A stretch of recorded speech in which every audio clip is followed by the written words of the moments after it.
Good morning, everyone. My name is April Meneghetti, and for those of you that don't know me, I'm the Director of Environmental Health in Yolo County, and I'm now the past president of CCDEH. I want to welcome everyone to our 10th session of the 2020 CCDEH Virtual Training Series. I want to start off by giving a big thank you to our sponsors. We are lucky enough to have some great sponsors. We have Acela, who I want to give a big thank you to for sponsoring our entire training series and providing our Zoom support for these meetings. I also want to thank Hedgerow for sponsoring 3 rural county scholarships. And also I want to thank KHA for sponsoring 20 directors, retired director scholarships. And with that, I want to just say I hope you guys will join us for our upcoming sessions, which will continue through November 5th. And I want to introduce Jeff Lamore, who is now our new CCDEH president. Good morning, Jeff. Good morning. Thank you, April. Good morning, everyone, and welcome to CCDEH's virtual training series. The live training series is open to all CCDEH members, including associate members. In order to receive your CEUs for each training session, you'll need to complete this course evaluation located towards the middle of the virtual training series webpage. Tim has that up now. There you go. You'll click on the REHS course evaluation tab and you'll click next and complete. What you want to do is complete the requested information. For CCDEH members, one certificate will be issued at the conclusion of the training series. Only those sessions you have attended and have completed a course evaluation for will be listed on your certificate. For all other REHSs, you can log on to CCDEH's website and access the training series. Once you've completed the training series, return to the virtual training series webpage to complete the course evaluation and obtain your CEU certificate. Just a reminder, the video series are located under the events tab. That's where you can find it, under the events tab. The training videos will be posted within a week or so after each live session. Again, non-registered members can go to the events tab to access the video in the video library. So you want to go to the video library to access the videos. Just a reminder, also, please remember to use the Q&A function when asking questions. It's really important to direct it to the Q&A function. And for those, as you're looking at the webpage there under the registration, you'll see the CCDEH 2020 membership directory. So that is also available there. And with that, I'd like to introduce Marie Wooden, Director for Sacramento County Environmental Health. And with that, I will turn it over to you, Marie. Hi, I'm Marie Wooden, and I chair the Emergency Response Committee for CCDEH. And I'm going to go ahead and introduce Jason Boetzer, who is an alumni of Sacramento County. He has now the Assistant Secretary for Local Program Coordination and Emergency Response for CalEPA. He has more than 20 years of experience working in environmental health field and 11 years as a manager, director, implementing and leading environmental and public health programs at state and local levels. In his current position, held since August 2019, he oversees the state's implementation of the Unified Program and its 81 certified local agencies. The program ensures consistency in the administration, permitting, and enforcement of regulatory standards for this program. He also is responsible for coordinating CalEPA's response to statewide emergencies. Most recently, Jason served as the Emergency Response and Refinery Safety Program Manager for CalEPA. Before joining CalEPA, he was with us in Sacramento County and served in the Environmental Health Division as the chief. He also served 14 years in Calaveras County in various positions, including Administrator of Calaveras County's Environmental Management Agency, also serving as Director of Environmental Health and the County Air Pollution Control Officer. In his prior position, he was manager for the Calaveras County Environmental Health Department. He holds a Bachelor's of Science degree in Environmental and Public Health from the University of Wisconsin-Eau Claire. He's a registered environmental health specialist, certified underground and above ground storage tank inspector, and a certified hazardous materials technician. And also he was past chair for CCDEH. Jason, what have you not done? Anyway, welcome, Jason. Thank you for your presentation.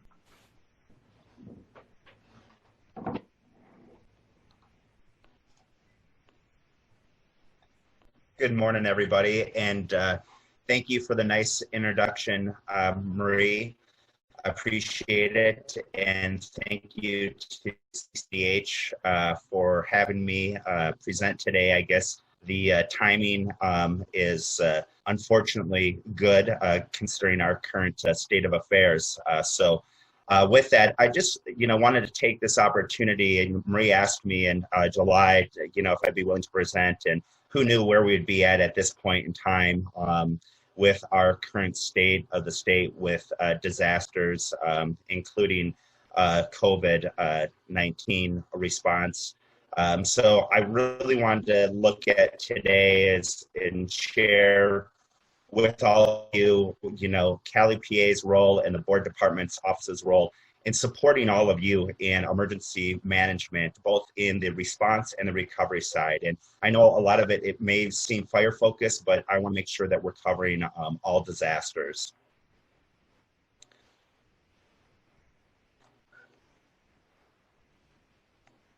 So with that, I don't think we need this slide to truly understand, bad things happen. Besides wildfire, a year ago, a little over a year ago, we were responding in the State Operations Center for the Ridgecrest earthquake. There's hazmat incidents, explosions, refinery incidents. Earlier this summer, we were dealing with the fire on the U.S. Navy ship in San Diego. So it's important that at any point in time that we all are working together for emergency management incidents that may occur within our jurisdictions. When it happens, we need to be ready. The important thing as we go through this, it's a shared responsibility from the local, state to our federal government. And it starts with preparedness, response, and then into recovery and mitigation. And, all four of these things are happening at once. And it seems to, within California there isn't just one season for emergencies. They happen 365 days out of the year. And we need to make sure that we're working together as we go through our preparedness, response, and recovery and mitigation. Our mission within CalEPA, I'm not going to read that to you, but bottom line is protect the environment and public health, and really, ensure that we're working together to enhance our environmental quality. ERMAC, which I'll talk a little bit more about, which is CalEPA's Emergency Management Committee, its mission is to effectively manage the public health and environmental consequences of emergency events through coordinated agency-wide preparedness, response, recovery, and mitigation activities. And it's really with the new administration and secretary and undersecretary is one team, one CalEPA. And this just isn't in emergency response and our emergency management program, but within all programs within CalEPA. And we're really working to break down those silos that may have existed in the past and ensure that we're working together as one team as we address emergency incidents throughout the state of California.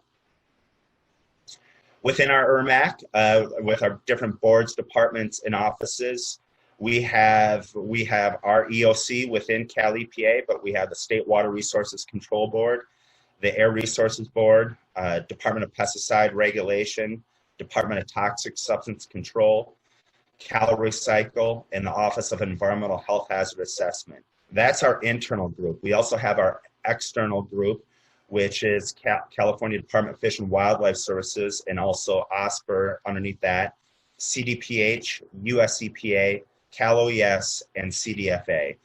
We meet on a bi-monthly basis, but ever since COVID, we've been having weekly coordination calls, and now with the wildfires, we're meeting at least 3 or 4 times a week outside of existing debris task force calls, and really ensuring that we're meeting the needs of not only the State Operations Center, but also the needs that are coming up from your local operational areas.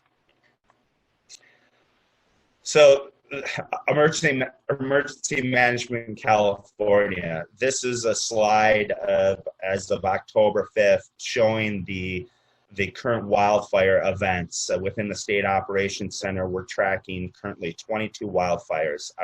Really unprecedented where we're at this fall, summer and fall, with the current wildfire events, and we'll get into that a little bit more.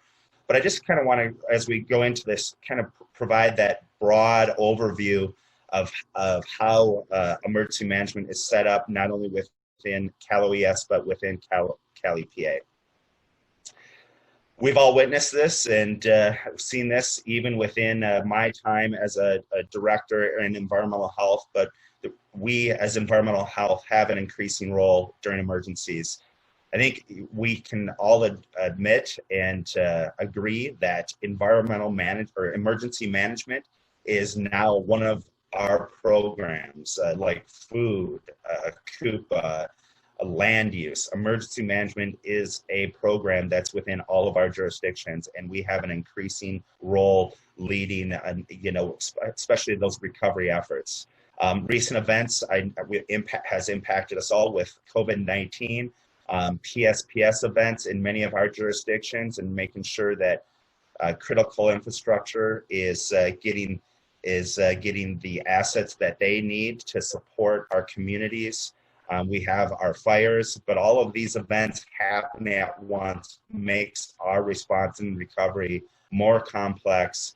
And so it's important that we have that integration and coordination collaboration as we move forward.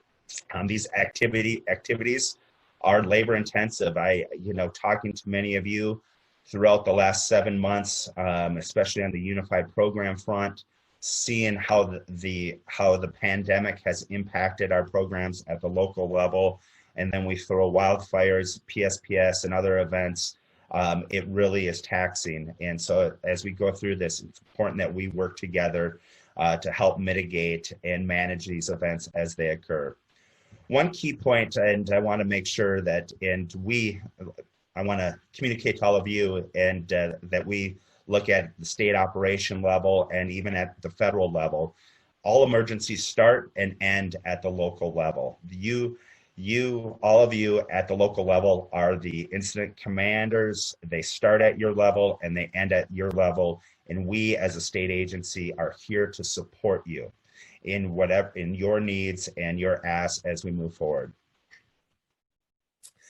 So I'm not going to go into this in great detail, but I just wanted to share kind of that emergency management structure within the state of California. So within California, we have the Emergency Services Act. It's created the CalOES. There's a number of requirements and criteria within that. It requires the state to have a state emergency plan, which is within that, and I'll get ahead, sets forth the different emergency support functions. And it grants the governor and the director of OES the authority to make emergency proclamations. And once those proclamations are made, the OES has the authority to have mission assignments for CalEPA and the BDOs to perform specific tasks within their administrative and statutory authorities.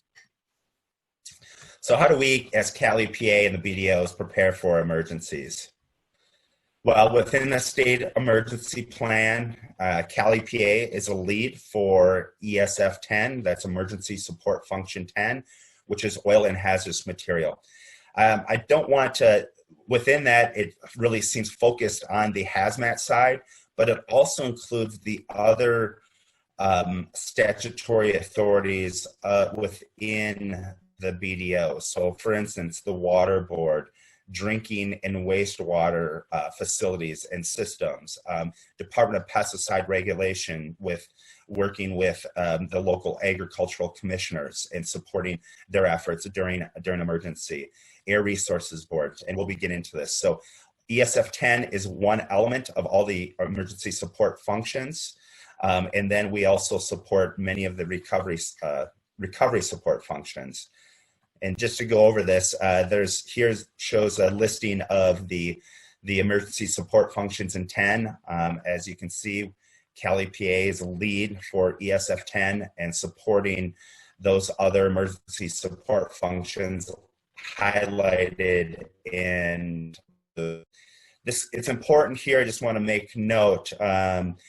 Ever since COVID started, we have been participating in the Critical Infrastructure and Transportation Task Force, which meets every other Wednesday, and it's coordinated through the State Operations Center, looking to ensure critical infrastructures have the PPE needs to continue with their operations and working through that.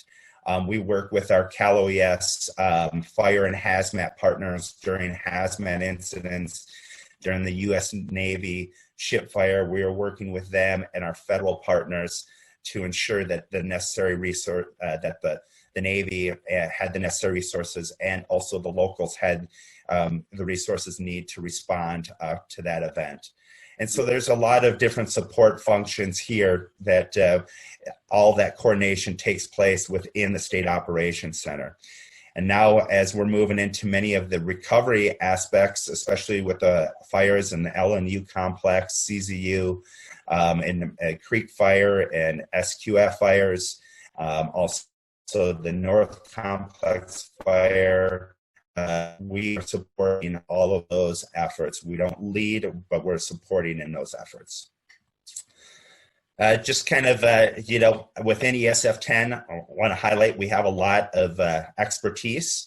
We have our internal coordination to make sure that we're continued collaboration during all response and recovery events, no matter what the event is, whether it's COVID, fire, earthquake, and that we coordinate within our EOC and bring those solutions, resources to the State Operations Center.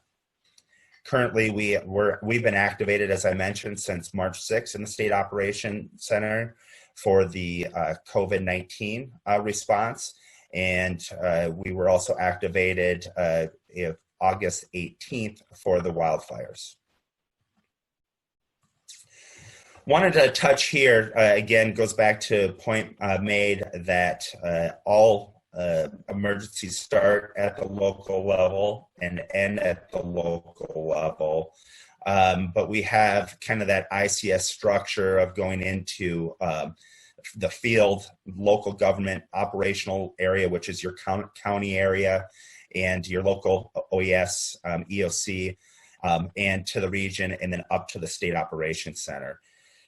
We're going to talk at the end a little bit. Marie's going to kind of talk about what we've been doing behind the scenes for mutual aid requests. But I want to make note here as if you at the local level need resources, that request starts from you as an environmental health department going to your local EOC, Office of Emergency Services. It goes up to the region to see if that resource request can be filled at the regional level. If it cannot be filled at the regional level, it goes up to the State Operations Center, and there it's coordinated and distributed back out to the different regions. I know there's been a lot of discussion in the past on whether it goes up through the MOAC or through an EMA. I've been working with CCDEH ESF 8 that once a request comes up, if it does go up through the MOAC at the regional level, is not filled at the region and goes up to the state, that we have early coordination and communication on filling those requests and coordinating at the State Operations Center. And we as ESF 10 will support those requests and distribute out through an EMA. So we're making some progress. There's still a lot of work to move that forward and solidify that process, but really seeing through all the challenges that we're facing, some opportunities as we move forward.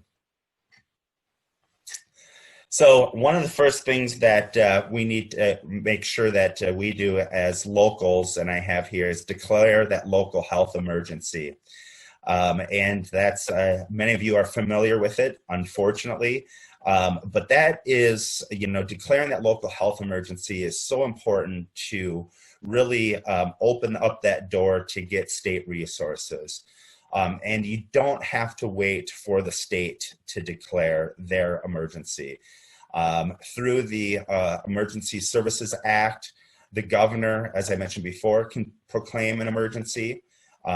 usually responding to a request from a local government. At that time when emergency is declared, the State Operations Center is activated. And also the director of OES can also declare emergency through the Emergency Services Act. So there's, in law, those are two pathways for emergency declarations. The other is through that local health officer declaration at the local level. That was also expanded after 9/11 to and focus on hazmat incidents and to have a little bit more flexibility, if you will, within the statute in that local health officer declaration. But it's really important that when you have an incident and working with your local health officers, your county council, your CAO's office, board of supervisors, to have that early communication on, and if it feel you have an incident within your operational area that meets the criteria, to declare that emergency, because that will help open up state resources and to assist. So primary responsibilities for CalEPA and the BDOs. I'm going to highlight some of those technical aspects of what we as CalEPA and our different boards, departments, and offices can provide to all of you and all hazards and all emergency events. So Air Resources Board, right now, Air Resources Board currently has 41 air monitors deployed throughout the state supporting local air districts. So this is supporting the, the Air Now and those and your local air districts and kind of looking at the impacts from smoke within your localities. They share this air monitoring data with the State Operations Center. We report out on it daily on wildfire smoke impacts throughout the state. Normally it's just regional areas, but with the extent of wildfires, there's been impacts, as many of you know, throughout the state of California. So this is really important as your local air board work with all of you and your local health officers and that messaging out to the public on those wildfire smoke impacts. Air Resources Board holds coordination calls daily with the local air pollution control districts throughout the state on current needs and just coordination and communication regarding impacts. What Air Resources Board does not do, they do not have air monitoring for chemical, biological, radiation, radiological, nuclear, or explosive events. But if there was a need, we work with our federal partners and the CBRNE teams through the civil service support functions to provide those resources. But Air Resources Board does not have that capacity. They also do not have the capacity to enter into a hot zone during an emergency event. They can support more of that community air monitoring. For short-term incidents, also they do not have that capacity to for resources for that. And currently they do not have a duty officer, but as requests go up to the warning center, it will contact us as CalEPA's lead, and then we will work with contacting the necessary individuals within CARB to get the resources out to the local air districts or local environmental health departments. Department of Pesticide Regulation, they support the county agricultural commissioners. They also coordinate with our federal partners, US EPA Region 9, on pesticide-related issues. They look at risk characterization and exposure assessments, especially during pesticide drift incidents, and being those technical experts. They also provide environmental and ecotoxicological data and information regarding registered pesticides. DPR was also really working a lot, this summer and continues this fall during COVID, and coordinating with the State Operations Center and California Department of Food and Agriculture, and ensuring that our agricultural workers had the necessary PPE to continue their operations in our agricultural facilities, to ensure that, one, they're protected against COVID, and also, most importantly, against any kind of pesticide protections as they continue with their operations of applications for the different agricultural operations. DPR does not have staff or contractors that are first responders. They also do not have a 24/7 duty officer, and they do not have a fund to remove pesticide waste that you may come across. OEHA, I know many of you are familiar with our Office of Environmental Health Hazard Assessment, and our BDO partners are always, we want to take advantage of this time frame to, again, really emphasize we're here to support all of you. And Karen Ravalis, many of you know, is always a proponent of anything that comes up. Reach out. They're there to support, especially as you need those subject matter experts. They have toxicologists on staff. And many subject matter experts in assessing the health effects and characterizing risk.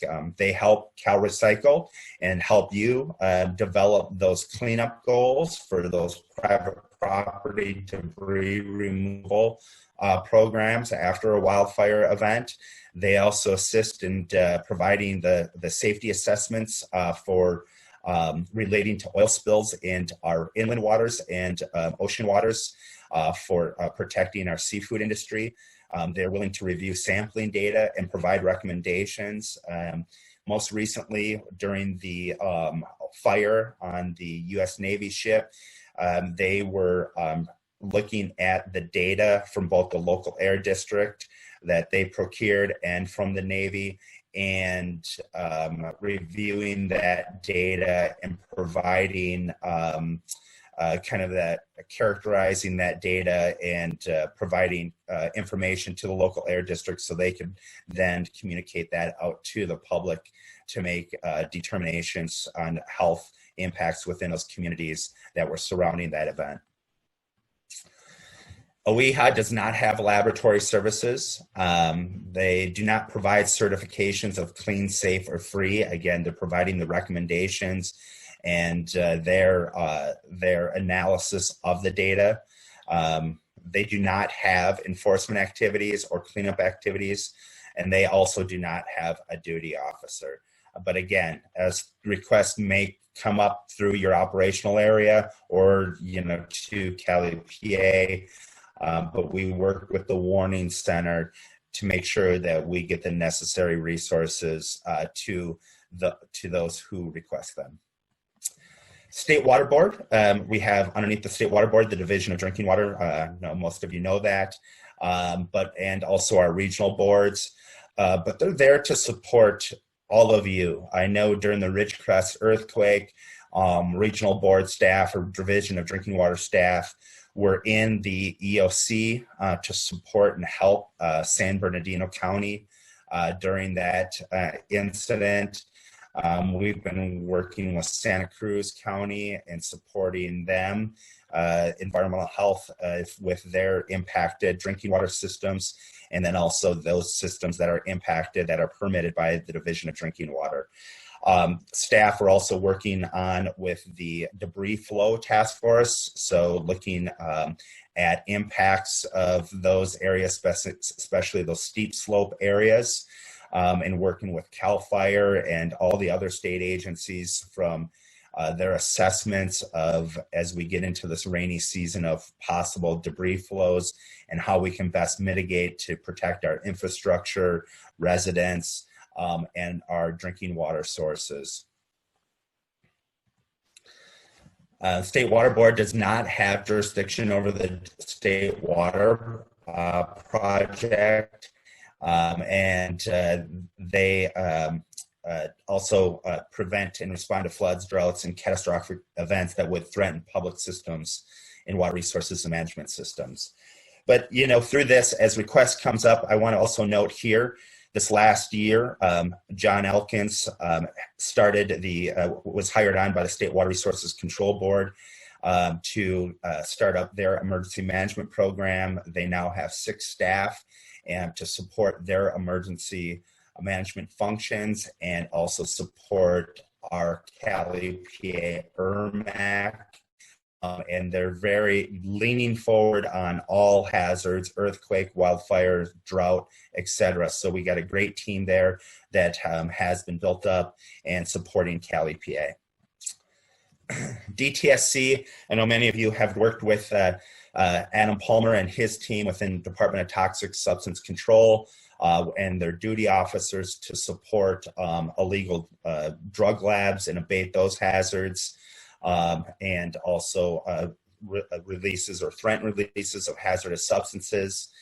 They do have a duty officer 24/7 to support those spills and illegal disposals that do occur within our jurisdictions. Also, we have the staff for phase 1 activities, which many of you are familiar with, to remove the household hazardous waste after fires. DTSC does not have staff to respond to biohazards incidents.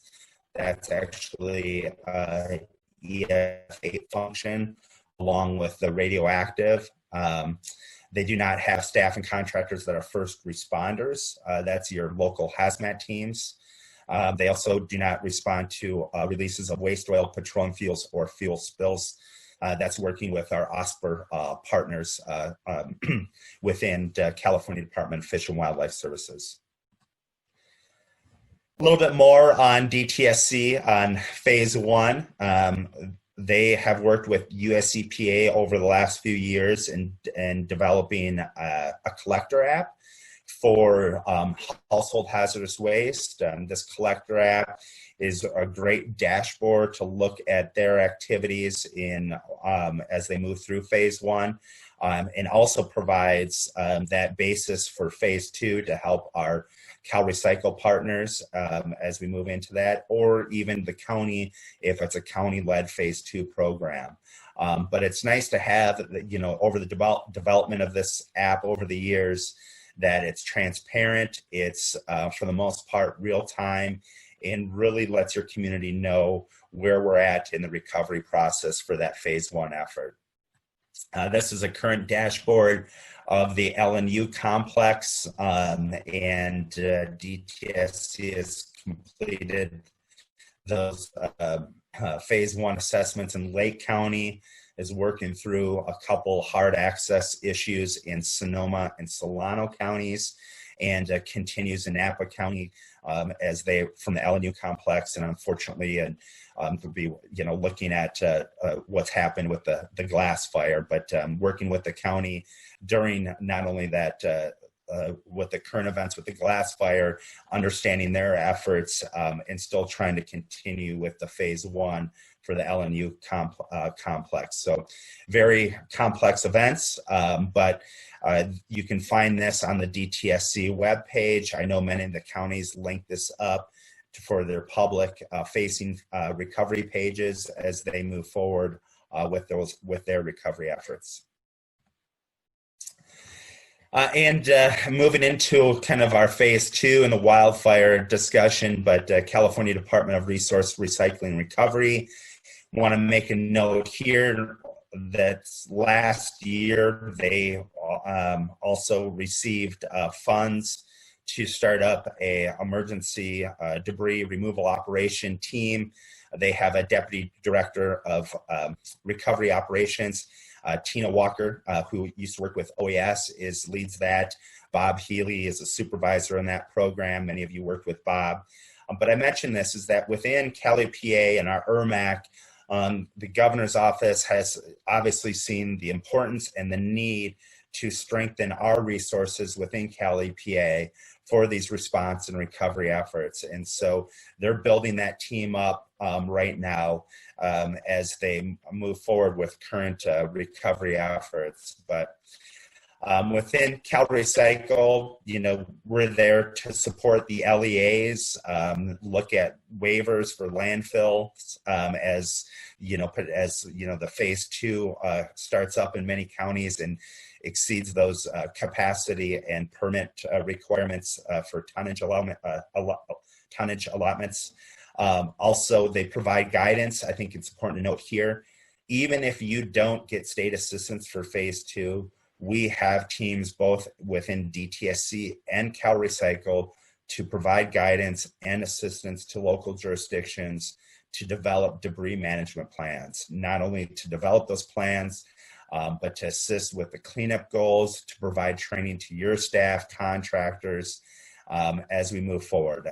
So again, if you do not get state assistance, we are here to provide technical assistance. So when I say state assistance, resources leading phase 1, phase 2, and it's a county-led program.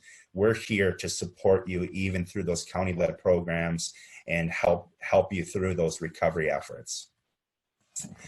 CalRecycle, again, does not have a 24/7 duty officer and have a mandated disaster debris regulatory program. So this is only authorized if the governor declares a state of emergency and authorizes state agencies to assist with debris removal. So it's important to note that the current phase 2 program has been built up over the last 5 years on best practices, but it's not in regulations.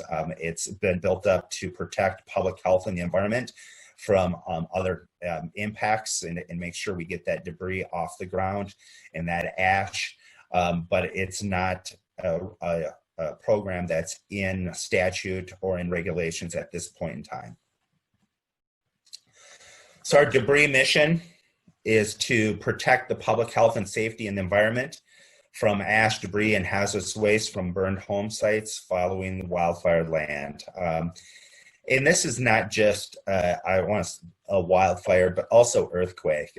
Over this past, when I joined CalEPA in January of 2019, we are also working with Cal OES and the locals within the operation center in Southern California in updating the Southern California catastrophic earthquake plan. And keep our fingers crossed we don't have to implement that plan, but those are all the behind the scenes of the planning phases, not only in Southern California, but throughout the state, looking at all hazards as we move forward. But again, the debris mission, obviously protect public health, safety, and the environment as we move forward. I wanted to kind of just take a moment now to kind of where we're at, state of emergency events. This slide just highlights where we are in Category A and Category B for the federal declaration, and that's the debris removal programs, phase 1. Just received notice yesterday that phase 2 has been approved. So I know many of you counties participate on the debris task force calls that have current impacts from the wildfires.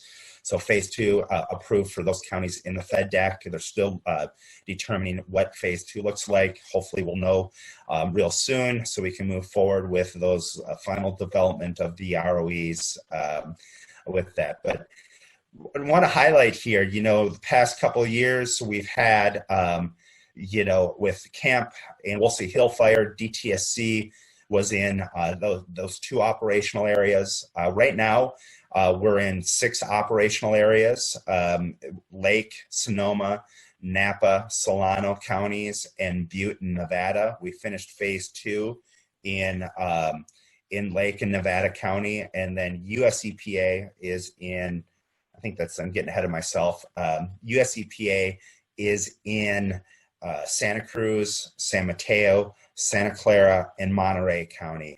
This is a this expansion of operational area for us at the state level is a lot of coordination with CalEPA, the debris task force, and our federal partners, and obviously with all of you. There's a call right now with staff are having with Tulare County.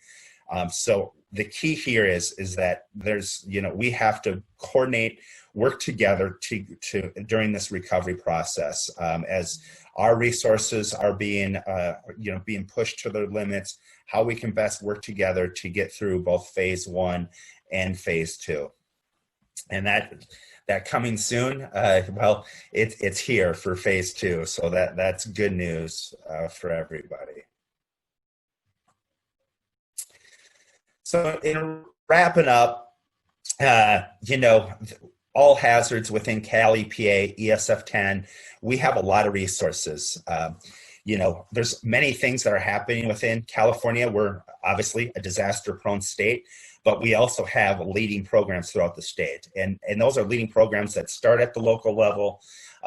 Many of you are experts, and this coordination, and Marie leading the CCDEH Emergency Response Policy Committee and working also with the CalEPA Forum Board. We really have a great team at the local level. We have a team at the state level that, we're here to support you and work with our CalOES partners, the governor's office, as we move forward with response and recovery efforts. We need to continue this coordination. There's a lot of challenges out there, but I also feel during this time frame, with all of the challenges, we have a lot of opportunity as the state and locals as we move forward. So I look forward to working with all of you and my capacity and the team's capacity within ESF 10. I want to make a note here. We have a new team member under CalEPA and filling my position, my previous position that was vacant for the past year, the emergency, let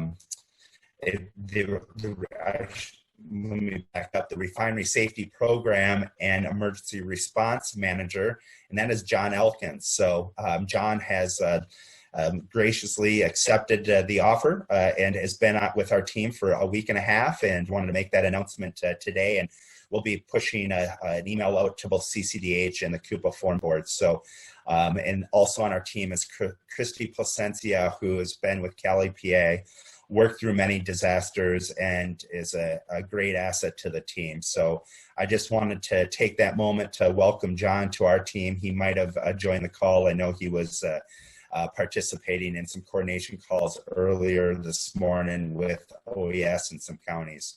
But also here is a list of other contacts within the Air Resources Board, DPR, OEHA, CalRecycle, DTSC, and the State Water Board.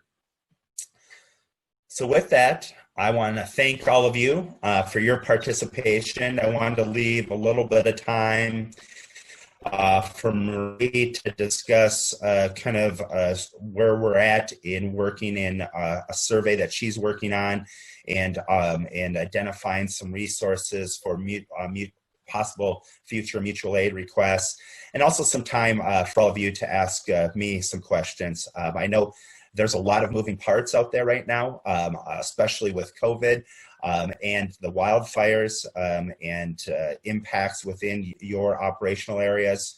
And that makes it complex, but we're here to support you, answer your questions. We may not have the answer right away, but we will dig deep and find that answer for you as we continue to move forward. So with that, I just want to thank you all, and thank you CCDEH for asking me to present this morning. At this time, I'll turn it over to Marie. Thank you, Jason. Excellent presentation. I just want to let all of you know that the CCDEH Emergency Response, myself, Chair, and Gary Cantwell, along with Mike Ballier, coordinating with Jason, we're creating a survey to try to identify in the jurisdictions what resources are available to respond to these wildfires. So Jason reached out to us. The survey is in draft form right now. We're looking it over. It should be coming out to you in just a couple of days. Cheryl's going to assist with that. So we're looking for resources. We understand totally, everybody is basically maxed out because of COVID. We're doing COVID, battling wildfires. Everything else under the sun, it seems like. But we're doing our best just to try to identify resources. And if they are lacking, then the state will take care of that and try to find resources wherever they can. So look for that survey. And that's all I have. All righty, thank you. Jason, lots of great information. We'll wait for some questions, but while we do, I have a couple questions for you that I can ask. Can you just clarify again, just the relationship on the local level with working with local OES and the protocol for getting access to state resources, just to make sure we're all clear? Yeah, Tim, great question, and thank you for bringing that up. And this is something that, I even saw when I was a director. It's so important that as environmental health directors, that we are plugged into our local emergency operations center and working with our local OES. And especially as we transition from response to recovery, and that they understand the county administration, the resources that you have at the local level, but also how to request those resources up through the state. And a lot of times there's a regional CalOES representative in the EOC, and connecting with them. So if there's a resource need, that you work with your local EOC, OES, CalOES representative, let them know what resources you need. And I'd like to just highlight here too, make sure when you're requesting resources that you're specific on what those resources are, and that they meet the needs, because when they come up to us, we may have some questions, as far as if you need hazmat specialists, do they also need to be REHS? And I think the more you're trying to be broad in resources will help us get you the resources. So if it is an REHS need, then we'll move forward with that and work with ESFA partners. But if it's just hazmat, just make sure you specify that, and also who they're going to report to, how long you want those resources, and make sure that's specific. And SADA, I know, and previously Marcy Barnett have a resource request form, and I think SADA presented on this earlier in September, but if not, we can get those resource request forms out to all of you. But then, working through your EOC, get that work together with them. Those resource requests will go out to the region and then up to the state operations center. So it's important to get embedded early on with your local emergency operations center. That's a great point. I know that there's a tendency sometimes for people to just start calling other counties or call CCDEH for help or KHA for help. And there is a process and a protocol that in order for reimbursements to occur, to follow that process through the EOC, through OES. And so I appreciate that. Is your department at all involved with reviewing local hazard mitigation plans? We are not. That's OES that reviews the hazard mitigation plans. So we have not been engaged in that in the past, but that's a good question. Okay, I know it's important that environmental health be involved with that local hazard mitigation plan review and update process. That's very critical that it's current for reimbursement as well. And just reminder, to that note, I know within. Oh, go ahead. Go ahead. I know within that too, resources to support the local environmental health departments as they're preparing those hazard mitigation plans within the water board or CalRecycle or DTSC or us. If you need some information or looking at what's been done in the past, we can assist with that. Okay, cool.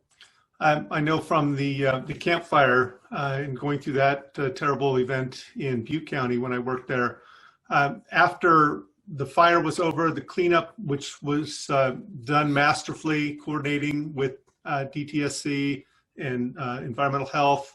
Great, both phase 1, phase 2, awesome job. I was curious about, well, a few things. One is the recycling opportunities that occur in some of these cleanups, for concrete, for metal, it's the slabs and foundations are broken up. And have you seen any real good experiences with recycling of the waste coming out of all of this waste that's generated?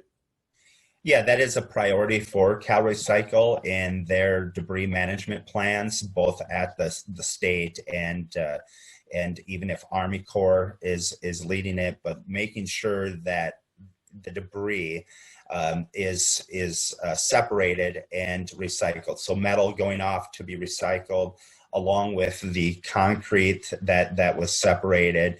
And so one, we're reducing our impacts to our local landfills as much as possible. And mind you, that in the mission that sometimes it's not a perfect process, and we're learning and trying to improve that as we go. But as far as CalRecycle, that's a mission during the recovery process that as much of that material is being segregated and sent through their proper waste streams. Okay. Reminder to use the Q&A function to submit any questions anybody has. I'm wondering if you have some lessons learned that you could share from experiences with jurisdictions that either did something really great or some maybe that didn't happen so well, but we can learn from their experience with managing disasters and going through this request recovery process. Yeah, I think, the big thing that I highlighted in the presentation is make sure you declare that local health officer emergency. A delay in that may delay additional resources but also, getting that communication out to your local constituents.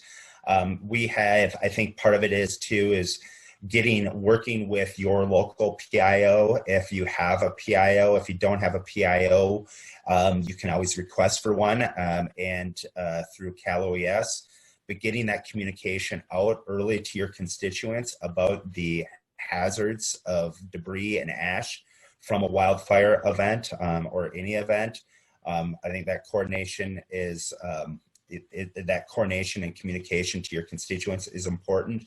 So I've seen where people waited on that, and sometimes where then residents, when they start repopulating, are asking questions and also see some impacts too. And also too is that messaging of making sure the public is not, as people are repopulating, they're not moving the debris and ash, because that could disqualify individuals from qualifying into a state-run program. And I know the timing sometimes isn't. Many of you have been waiting on those what's happening for phase 2 now that we're moving forward, and it's having that patience, but really that messaging for the public not to start moving debris, because that could disqualify them from participating in a public program. So that's another lesson learned. Okay, I have a question from Chris here. She says, we have 2 current fire incidences in Napa County, Hennessy and Glass fires. Any tips how to handle them managed as one rather than 2 separate missions? I think, work with your local OES and CalOES representative to try to see how you can get those, even though they are considered 2 separate fire incidents, to see how you can consolidate those into a mission request for phase 1 or phase 2 as one. That I would start having those conversations with CalOES early on how you can consolidate those 2 incidents for the recovery process, even though response may be 2 different incidents. So that's what that would be my advice. And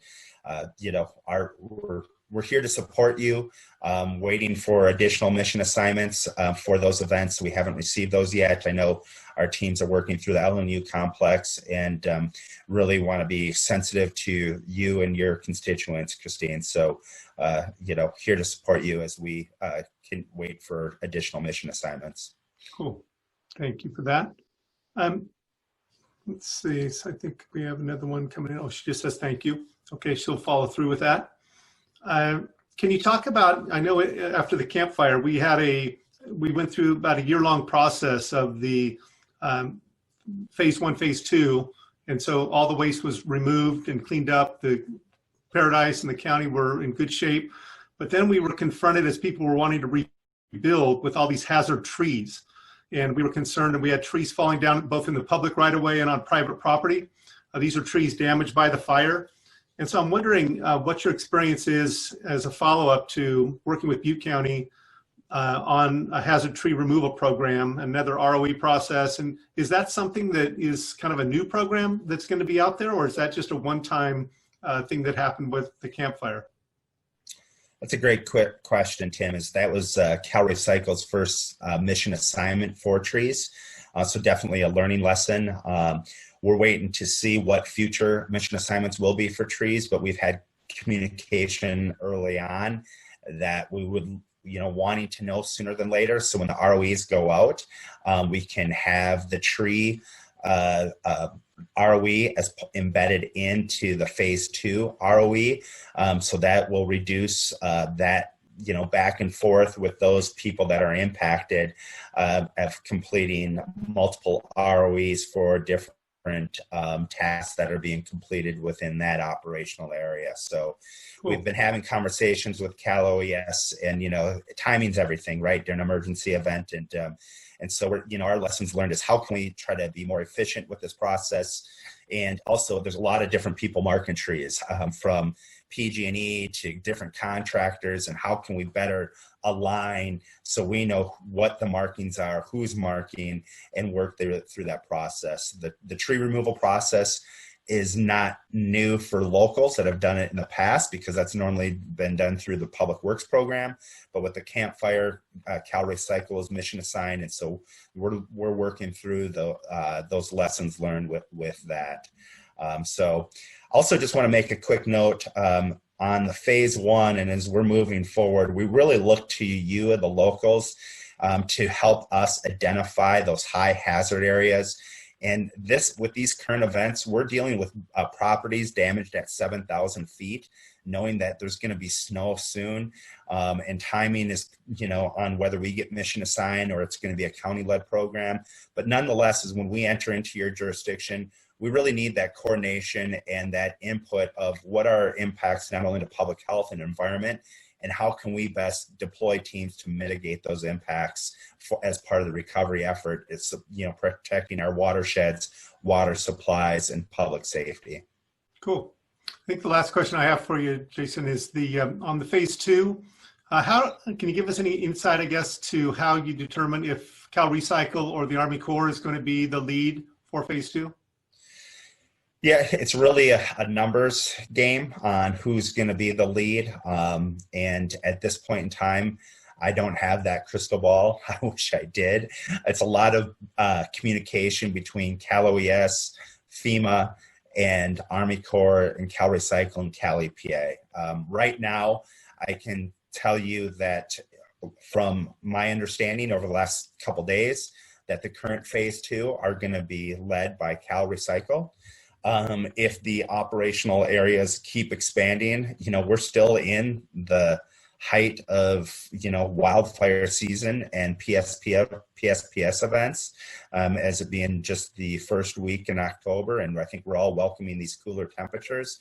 But and I hope not, but if there are additional fires, and depending on the size, then that's where we would look. If our state resources become maxed out and contractors, that's when we would look to Army Corps to support us. Same as with US EPA supporting phase 1.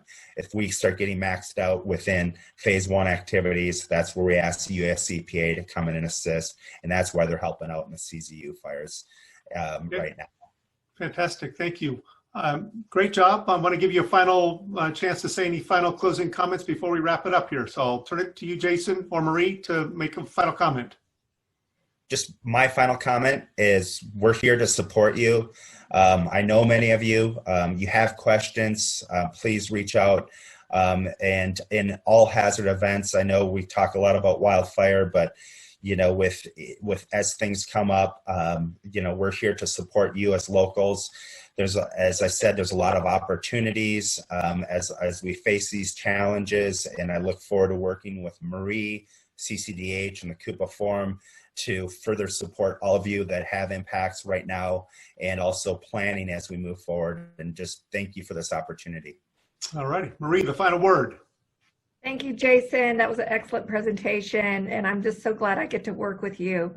It's nice to see your smiling face, and thank you everyone for coming to this training. I hope you found it beneficial, and if you have any suggestions of topics you would like to hear for future, just go ahead and you can put it in the chat box, or you can email me directly. I'm in the CCDEH resource. You can find my information. You guys probably all have my email anyway.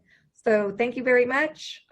Thanks, Tim. Thanks, Cheryl. Thanks, April, Jeff, Daryl, for making this a positive experience. Thank you. All right. Good job, everybody. Have a great day. We'll see you next Thursday. Take care. Bye. All right. Bye.